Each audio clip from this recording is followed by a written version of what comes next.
Bonjour tout le monde, je suis ravi de vous retrouver pour cette première vidéo de l'année 2024 et cette année on va commencer avec une vidéo un peu particulière.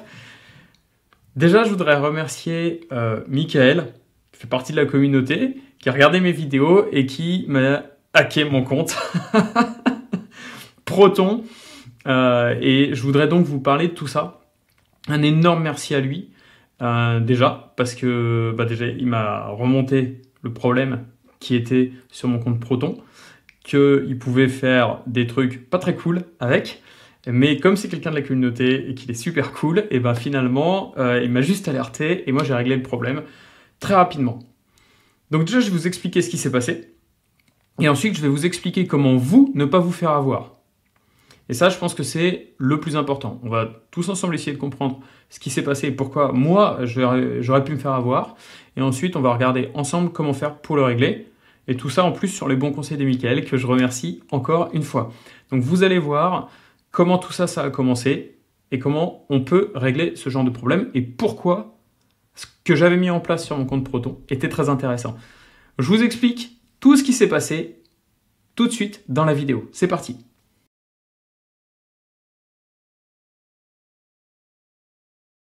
On va repartir de la base de la base. J'ai reçu un mail le 22 décembre, super cadeau de Noël en avance, de Michael. Je ne donnerai pas le nom parce qu'il n'y a pas d'intérêt, mais je voulais quand même lui dire merci et le mettre un peu en avant parce que c'était très très cool. Et si tu veux, Michael, mettre un commentaire pour dire que c'est toi qui a découvert ça, n'hésite surtout pas, ça me fera très plaisir. Et donc il m'envoie ce mail-là en disant, voilà, vous avez divulgué des informations concernant dans une de vos vidéos, dont la clé de récupération de votre compte Proton Mail. Super, super emmerdant. Il m'envoie le lien, en plus pile poil au bon moment de la vidéo. Je regarde ça et je me dis, oups, c'est la merde, effectivement. On peut faire des saloperies avec ça. Et après, il m'explique effectivement qu'en fait tout ça, c'est un problème de KeePassXC, aussi de la façon dont je gère KeePassXC, et qu'on peut le régler facilement.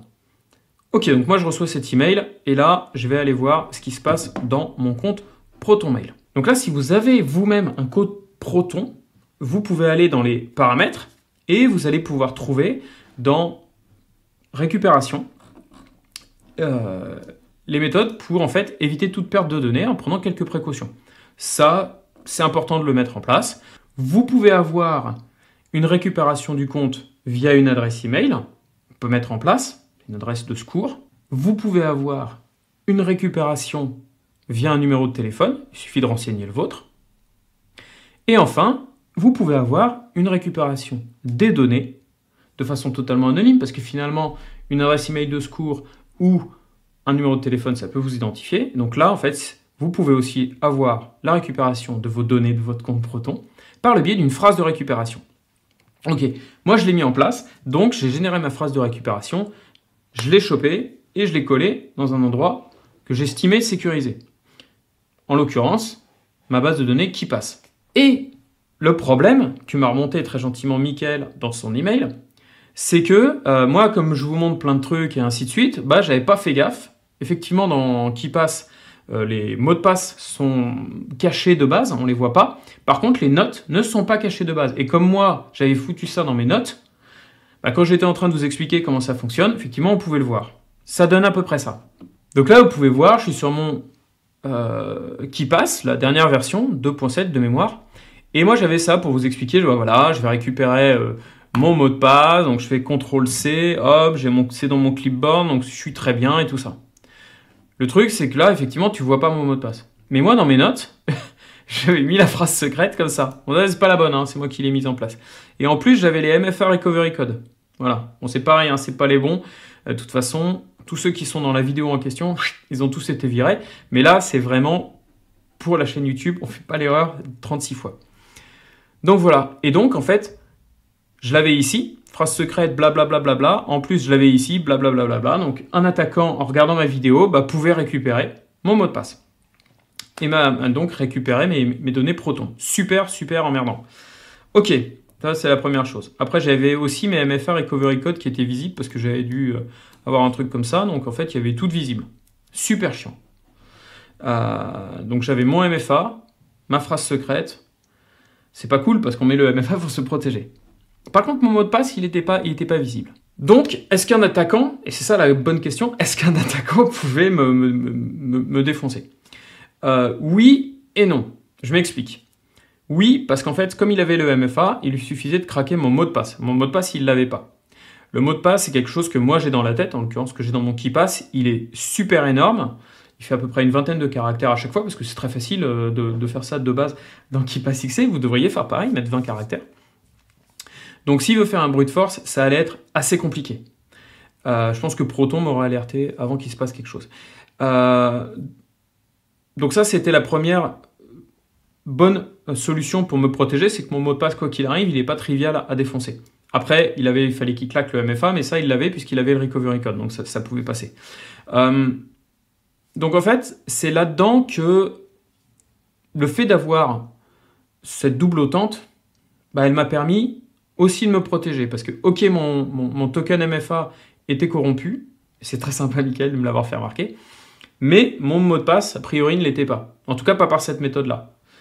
Donc j'étais toujours tranquille. Et comme j'ai pris un mot de passe de 20 caractères ultra compliqué, j'étais vraiment, vraiment tranquille. Tout ça pour dire, c'est vraiment important que vous ayez 2 facteurs d'authentification. C'est vraiment pour ça que c'est très important d'avoir une YubiKey, d'avoir une appli de MFA. Moi, je ne peux que vous recommander la YubiKey parce qu'en plus, on peut faire plein de choses avec. C'est génial, les tokens hardware, il y en a plein d'autres. Hein. Je parle de YubiKey, mais il y en a beaucoup d'autres. Regardez mes vidéos sur le sujet. Si vous voulez vous en acheter une, allez dans les liens affiliés de la vidéo. C'est très important d'avoir ce genre de choses avec vous. Moi, je préfère ça à une appli d'authentification parce qu'en fait, c'est plus simple à l'utilisation. Donc tout ça pour dire, une fois que vous avez les 2 systèmes d'authentification pour vous protéger, on voit bien que là, dans mon cas, j'étais bien plus en sécurité que si je n'avais eu que l'un des 2 tokens et qu'il avait fuité. Là, j'étais coincé.